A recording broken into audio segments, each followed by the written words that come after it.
I have a woefully undersubscribed subreddit. So please do me a favour, if you're a Redditor, head on over to r/postmortem studios and talk about anything related to any of my shenanigans. Peace.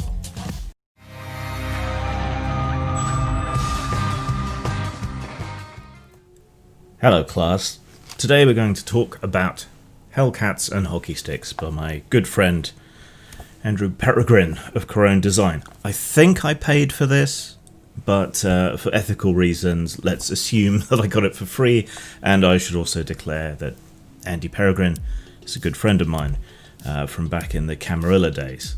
So, I got bored with the news, and I think I've said everything that I need to say, and repetition isn't fun, so I've decided to go back to the obscure corners of my role-playing game collection, and Hellcats and Hockey Sticks is what came out of the shelf. What is this game? It's basically Centrinians. Now, the more recent Centrinians films that you've seen were the original Centrinians films dialed up to 11, and this is the more modern Centrinians films dialed up to 11. So 11 squared, if you will. The premise is that there is this big pile of bricks, a private school for girls out in the country, which is just chaotic. The girls are out of control, many of them are ne'er-do-wells, get up to all manner of hijinks, and you will play one of these girls and you will get into scrapes and adventures. There's some adventure seeds and so on in the back, and some inspiration. So let's see, what's a random adventure seed? 2d6. A politician embarrasses an older Centurisians girl and needs illegal weapons in order to back off. Right, so maybe she's the daughter of some big arms dealer or something, and so in order to try and throw a spanner in the works, he applies pressure to her, and the only way to get him off her back is to either supply weapons from Daddy, but he won't go along with it, so you have to steal them, or maybe to score them some other way. You get the idea. So, in it you're playing schoolgirls. You're playing schoolgirls of an older age, 16 to 18, so the upper years or the sixth form of the school. This gets around some of the sort of sticky problems that you might get into playing younger characters in such a school setting, because it certainly allows for some of the more adult interpretations and sly winks that were present in the more recent Centrinians films. You've got to remember that Britain's age of consent is 16, not 18, and I think you also have to bear in mind when playing any game set in a school that it is constitutionally impossible to leave the British education system without a schoolgirl fetish.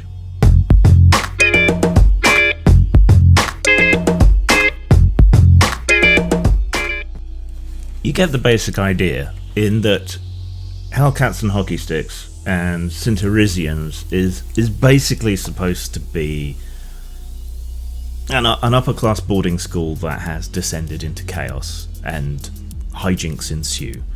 That's the basic premise of the whole thing. One thing that I think is important and interesting that frames the entire game is that the games master, or headmistress in this case, is intended to be somewhat capricious and a bit more adversarial than in most games.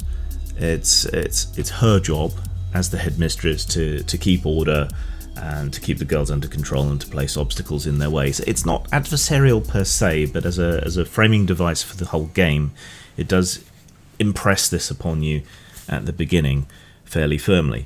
When you're making up a character, you pick a clique. So we have cliques such as the Fixer, the Goth/Emo, the Hockey Girl, the sweetheart, the nerd/geek, the prefect, helps keep order, the scientist, the coquette, not croquette, that's something entirely different, and the exchange student, which for some reason are all ninjas, probably because it's fun.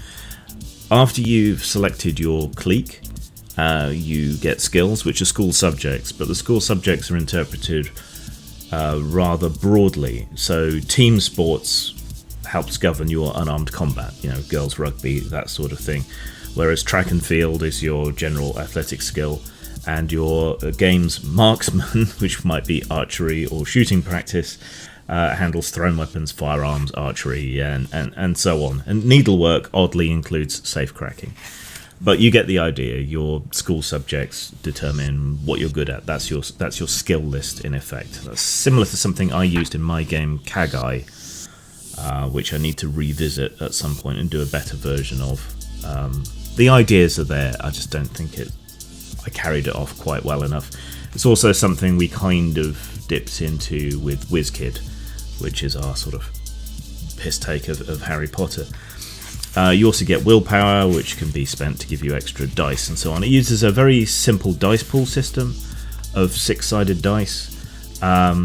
You generally always get at least one dice, unless you would absolutely need to have a skill that you don't have in order to try something. You apply your skills as additional dice. The headmistress sets a difficulty level and you roll against that. And difficulty levels normally range 4, 5 or 6, otherwise you wouldn't need to make a roll. Difficulties can go higher than 6, which is obviously impossible to roll on a 6-sided dice, but you can sacrifice 3 dice from your pool to add points to the results of any dice that you do roll. So that gives you the chance to reach those higher levels. You just get less dice to do so, and you can spend willpower to get additional dice. That's the basics of it. If you roll all ones, it's a botch. People don't normally die in this. You just end up getting trashed, essentially. So that's similar to comedy games that I've done, where you don't generally die. You just get knocked out. And it's the situation more than anything else that would determine whether your character died or not. Otherwise, I mean, a lot of this is fairly conventional, rules interpretations, that sort of thing. There are special rules around social combat, as you'd expect from a schoolgirl-oriented game. Is that sexist? I don't know whether it is. I mean, we've all seen it happen. Boys punch each other, girls freeze each other out. But yeah, there's specific rules for revoking friendships. Yeah, I'm not your friend anymore. And freezing a girl out. And ways to deal with that. There's additional rules about magic if you wanted to make this more Harry Potter-esque. Weird science if you wanted to take that kind of line on things. It would be fairly easy to expand out to create additional cliques of girls and so on, because the rules are so simple and easy and graspable. You have to spend a bit more time than you might expect on the whole magic side of things, but I think that's filling the hole that the absence of a Harry Potter RPG has created, that no one's really been able to effectively fill as of yet. Because I think the kinds of people that want that game really want the Harry Potter game, and unfortunately it's one of those holy grails of RPG properties. At least to the best of my knowledge, no one's got it yet. It details Cinterisians, Eris, of course, being the goddess of chaos, which is why it's there. You can create your own school. It's got some defined NPCs and so on. Typically useful stuff. Rules for experience, as you'd expect. Yeah, it's a fairly conventional RPG, apart from the setting, apart from the framing device of the headmistress. And you want to keep things simple for a comedy game. I think comedy games are the hardest thing to do after horror, for similar reasons. In fact, it's hard to create that kind of mood or to catch that lightning in a bottle at the table, which is why I think so many horror games become something other than horror. So vampire becomes political, or they become more about survival. So a zombie survival is always successful as a role-playing game in a way that genuine horror isn't necessarily. The high body count that you typically see in horror makes that difficult. Comedy is difficult for many of the same reasons. Not all, but many of the same. And I think the comedy games that are really successful succeed by being somewhat formulaic. Paranoia, for example. You know that you're going to have trouble getting your equipment. You know that you're going to get devices to test that are almost certainly going to kill you. You know that you're going to end up shooting each other because someone's going to appear to be a traitor. All of these things, those are what make the comedy work. Here, it's a bit more of a situation, but it is somewhat formulaic. And I think the cliques and so on go a long way to encouraging players to kind of amp up their personalities and play to the comedy side. So it's simple and easy. It's a very adaptable system. I think you could probably use it for many other things. You could create an all-boys school if you wanted with different cliques, no problem, same rules. Or even a mixed school. Stay 6 inches apart at all times, girls. Better make it 8 inches. But it is very conventional. But it's simple, which is good, and the setup is good, and it's formulaic, which sounds bad, but is good for comedy. And I think it's really a sort of convention game scenario, or a pickup game when a player doesn't show up. That's the kind of slot that a lot of these small independent games fill. A lot of my games fill that gap as well. But there is a lot to be said for it, despite of, or perhaps because of, that conventionality. So what can I say about it for scores? Style. The cover is not very good, but the interior art, for the most part, is very good and very evocative of exactly what you're going for. It's slightly sexualized, which I think reflects the sort of English fetishism of schoolgirls that was also present in St. Trinian's. I can only see that as a good thing, and I see it as part of the sort of uncanny surreality and comedy nature of the whole thing.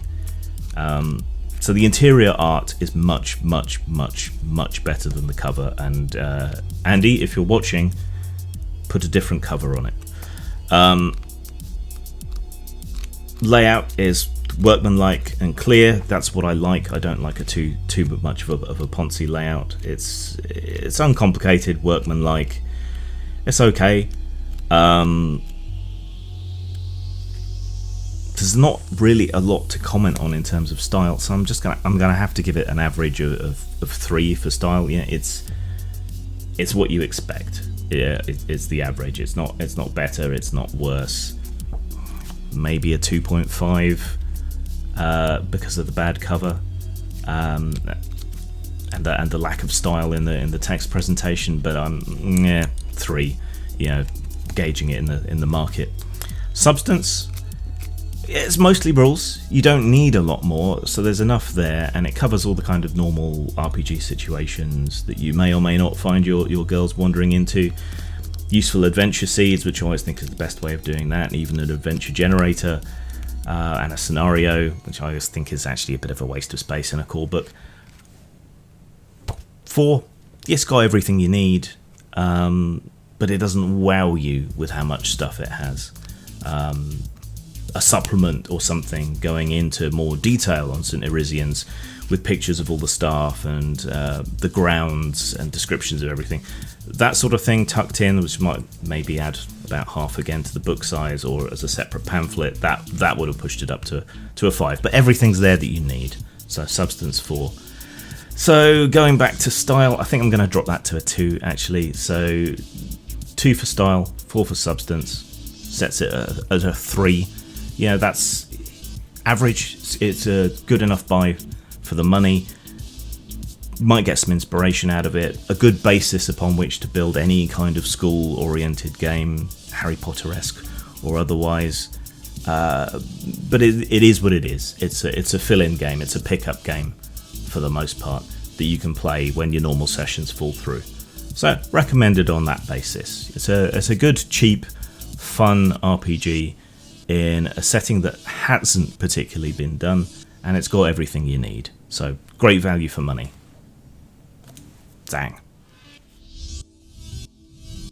In case you're interested, Joseph Stalin's October 1917 Comintern Potato Vodka t-shirts are available on my Teespring store, along with many others.